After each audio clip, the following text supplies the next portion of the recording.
Kako lahko kompromis preraste v harmonično celoto? Predstavljamo družinsko hišo, ki pripoveduje zgodbo o usklajevanju različnih želja, od umirjenih naravnih tonov do živahnih barv. Narava je prisotna povsod, v lesenih tleh, kamnu v kuhinji, marmorju in zelenju, ki notranje prostore povezuje v eno skladno celoto.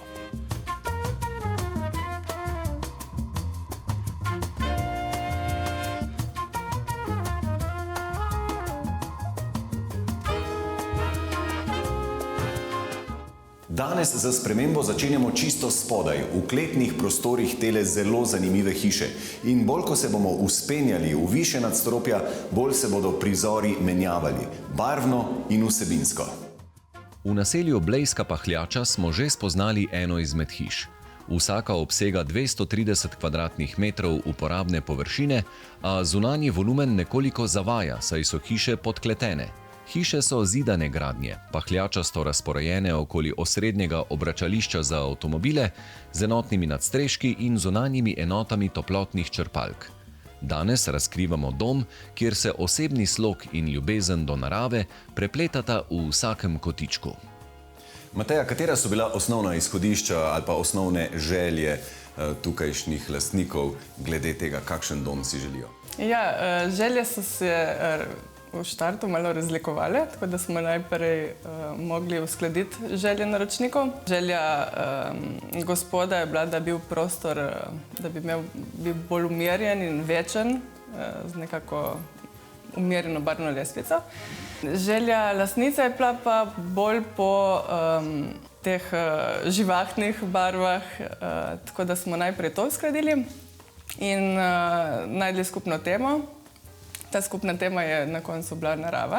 In če so bile želje tukaj malo različne, neusklajene, kako naj zdaj vidimo ta kompromis, kje vse se vidi oziroma pozna? Ja, ta v bistvu kompromis smo prišli do te narave, ker smo povzeli te barvno lestvico in tone. Se pravi, imamo nek naraven material, kot je les, prisoten predvsem v spodnjih prostorih po tleh. V teksturi betona, ki gre po steni od začetka hodnika in se pelje pol lepo po steni in po tem kaminu do stropa.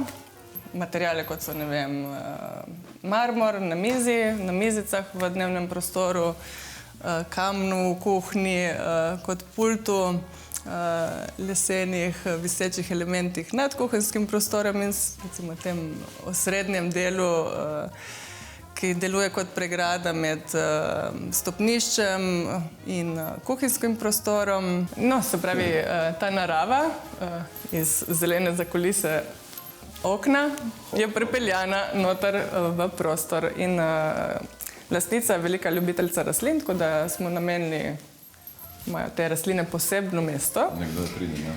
Ja, in tudi jih lepo vzdržuje in super uspevajo, ker imajo dovolj svetlobe z vseh strani. Hkrati pa je ta zelena pregrada super prostor tudi za shranjevanje. Z zadnje strani imamo tukaj še malo mesta za shranjevanje in vinsko vitrino. Opišite mi malce, kako je tale hiša programsko zasnovana, kako si sledijo prostori. No, ta hiša začne kot vsaka na vhodnem delu, kjer vstopimo v prostor in imamo tukaj eno veliko ogledalo, osvetljeno, zato da pritegne malo pozornost in osvetli tudi lepo prostor. Ta bež omara spet v teh naravnih tonih. Za to omaro in tem vstopnim delom je dnevni WC, tudi za goste. Naprej nadaljujemo v osrednji del, se pravi, ta prostor nas popelje noter s to betonsko steno, v katero smo zakrivali tudi vrata, ki grejo v podstopnišče, kjer imamo shrambo manjšo. Televizijo na začetku in eno manjšo omarico v rjavih barvah. Večjim kavčom za posedanje in udobno ležanje, gledanje televizije. In kuhinjskim delom in jedilnico. Temu kuhinjskemu delu se mi zdi, da velja nameniti kakšno besedo več, če ne drugega se nam pogled hitro ustavi na tako markantnih, elegantnih svetilih. Ja, svetila si je lastnica sama zbrala, so ji bila zelo všeč. mislim, da lepo pašejo v prostor in tako barvno, kot tudi naredijo en tak poseben efekt, ko so prižgana. Ta prostor je lepo osvetljen, s to veliko kuliso zelenja, katerega smo tudi pripeljali noter. Ja, tudi temi naravnimi odtenki, katere so bila želja lastnice, in se pravi tako, da smo zapeljali vse v eno tako lepo celoto. Kuhinja, srce doma, je po želji lastnice odeta v nekoliko temnejši sivo-zeleni odtenek, ki je narekoval tudi barvno paleto preostalega dnevno-bivalnega prostora.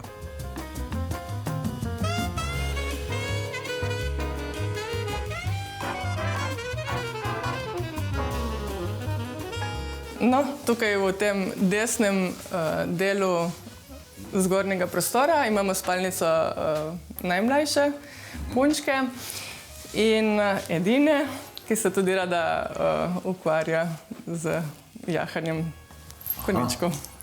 Torej to je dejansko njen konjiček, hobi. Tako. So konjički. In ta modra barva je bila tudi njena želja, tako da zraven smo dodali malo roza, punčkaste. Sobica je bila zasnovana tako, da je že v štartu mladinska, ampak z nekaj dodatki, kot so tapeta, smo naredili sobo malo bolj otroško.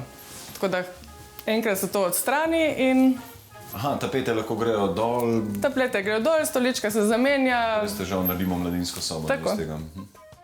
Le nekaj korakov po hodniku nas pripelje do spalnice, ki nas objame s toplimi jesenskimi odtenki. In osrednja spalnica v čisto drugem motivu oziroma čisto drugi barvni skali, ne? Spalnica je bolj umirjena, se pravi, imamo tukaj spet te barve naravne, povezane tudi malo bolj s hišo in malo bolj večne, no, tudi.